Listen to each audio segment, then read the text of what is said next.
अस्सलामुअलैकुम। आज का हमारा टॉपिक है कि गिवन टेबल जो कि अननॉर्मलाइज होता है उसको up to third normal form तक कैसे नॉर्मलाइज किया जाता है। हमारे पास डिफरेंट एग्जाम्स में स्पेशली बीएससी में या सीबीएसई के अंदर इस तरह का टेबल गिवन होता है जिसको up to third normal form तक कॉमनली नॉर्मलाइज किया जाता है। और नॉर्मलाइज करने से मुराद है कि वो डिफरेंट नॉर्मल फॉर्म की डिफरेंट स्टेजेस या डिफरेंट क्राइटेरिया में से गुजरता है, डिफरेंट कंडीशंस में से, जिसके बाद टेबल जो है वो नॉर्मलाइज हो जाता है। यहाँ हमारे पास गिवन टेबल है जो कि नॉर्मलाइज है, जिसमें आपके पास 1 2 3 4 5 6 7 8 9 कॉलम्स हैं। Accountant number, skill category, proficiency number, accountant का नेम, उसकी age, group number, group city और सुपरवाइजर। फर्स्ट ऑफ ऑल आप देखें कि क्या ये टेबल फर्स्ट नॉर्मल फॉर्म में है या नहीं है। फर्स्ट नॉर्मल फॉर्म में होने की शर्त क्या है कि टेबल के अंदर रिपीटिंग ग्रुप्स नहीं होने चाहिए। रिपीटिंग ग्रुप से मुराद ये होता है कि जो एक सेल है, जो एक खाना है, उसमें एक वक्त में एक वैल्यू होनी चाहिए।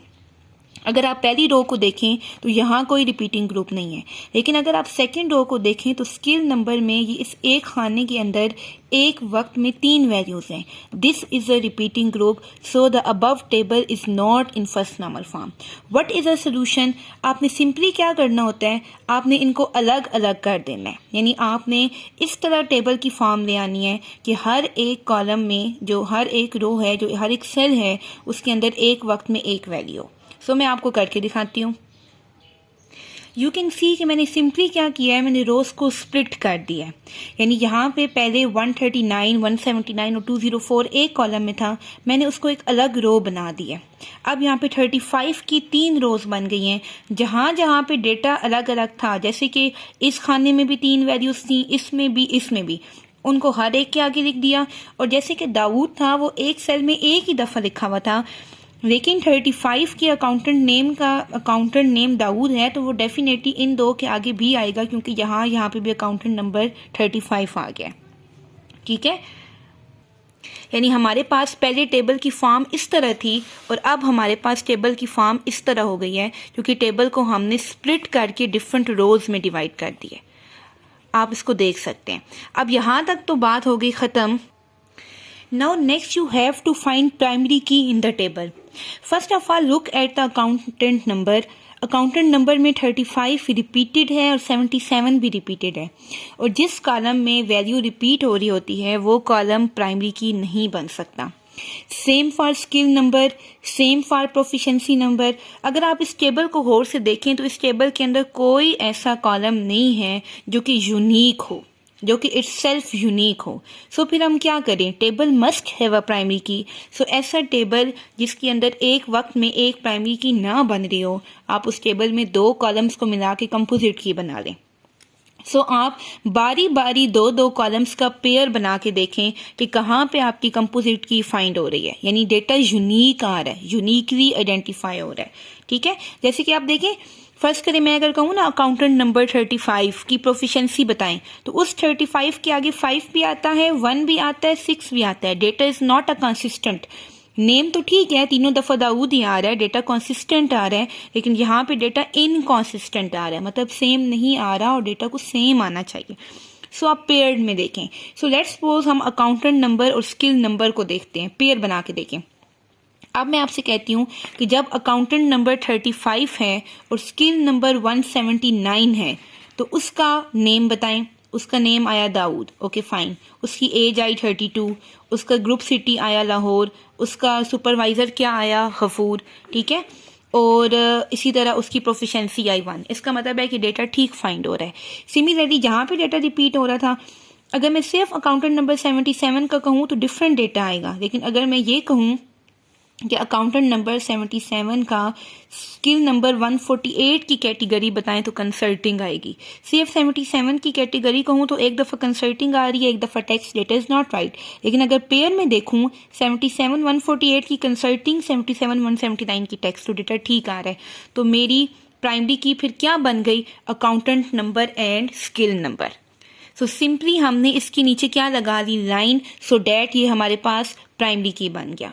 नाउ हमने टेबल को ये चेक करना है कि टेबल सेकंड नॉर्मल फॉर्म में है या नहीं, और टेबल सेकंड नॉर्मल फॉर्म में तब उसके ना होने के चांसेस बढ़ जाते हैं जब टेबल के अंदर कंपोजिट की होती है। सबसे पहले आपके पास क्या है, यहाँ पे स्किल की कैटेगरी। आपने ये देखना है कि क्या स्किल कैटेगरी दोनों की मदद से निकलती है या स्किल कैटेगरी किसी एक चीज की मदद से फाइंड आउट हो रही है। जैसे कि सबसे पहले अकाउंटेंट नंबर पे देखें, अगर मैं कहूँ कि अकाउंटेंट नंबर 35 की कैटेगरी बताएं तो वो सिस्टम भी आ रही है, टैक्स भी आ रही है, ऑडिट भी आ रही है, गलत। लेकिन सिर्फ स्किल नंबर पे देखें, अगर मैं आपसे कहूँ कि 113 की कैटेगरी बताएं तो यहाँ भी सिस्टम है, यहाँ भी सिस्टम है, ठीक है डेटा। अब मैं आपसे कहती हूँ 179 की बताएं तो चाहे इधर से उठाएं, इधर से उठाएं, इधर से उठाएं, डेटा टैक्स ही आ रहा है।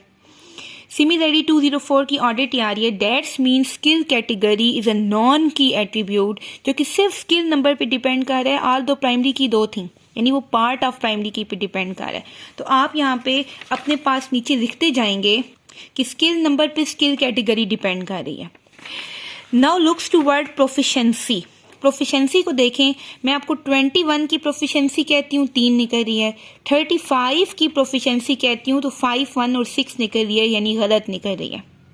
इसका मतलब है कि प्रोफिशिएंसी नंबर अकाउंट नंबर पे डिपेंड नहीं करा। अब सिर्फ स्किल नंबर देखें, जहाँ पे रिपीट है उसको देखते हैं। 113 इज रिपीटेड ना, तो मैं आपको कहती हूँ 113 की प्रोफिशिएंसी नंबर बताएं। एक दफ़ा 3 आ रही है, एक दफ़ा 5। Is data consistent? No, data is not consistent.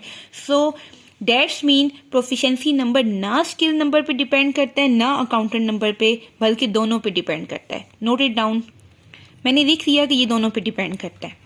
अब आगे आप देखें अकाउंटेंट का name.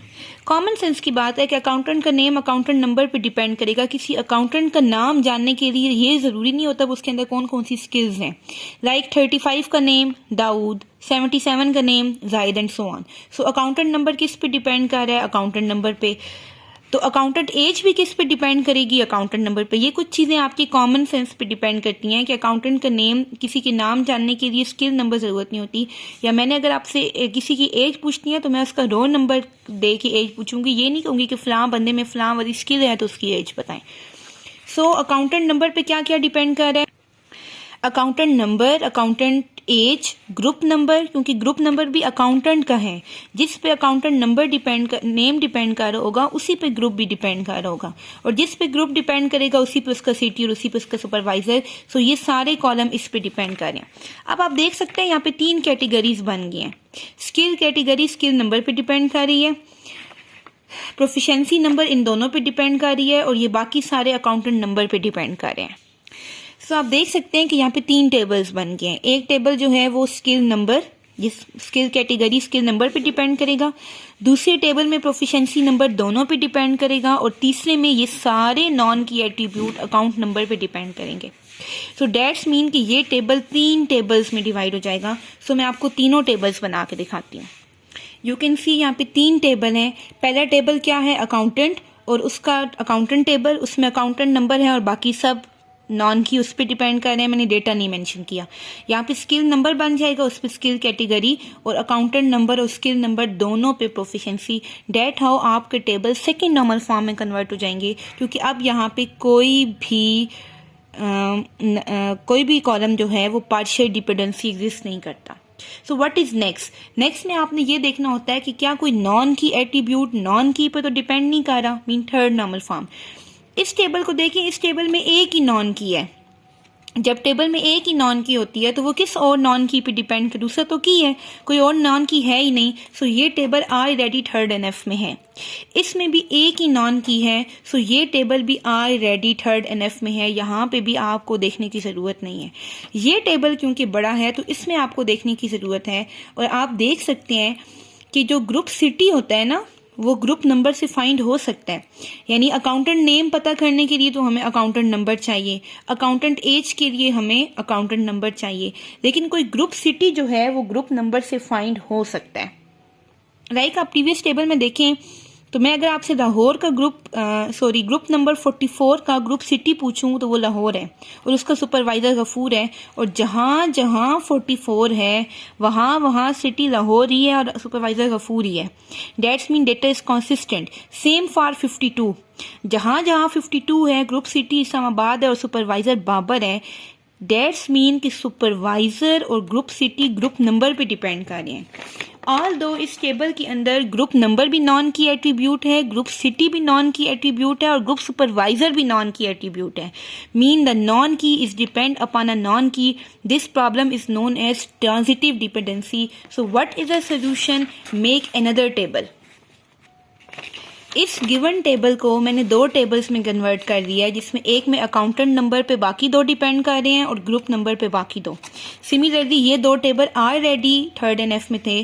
So eight the and ये दो टेबल जो कि अब इसको स्प्लिट करने से आए हैं और ये दो टेबल जो ऑलरेडी थर्ड एंड एफ में थे, मीन एट द एंड हमारे टेबल 4 टेबल्स में डिवाइड हो जाता है. ठीक है, तो now we can say our all these 4 tables are in third NF.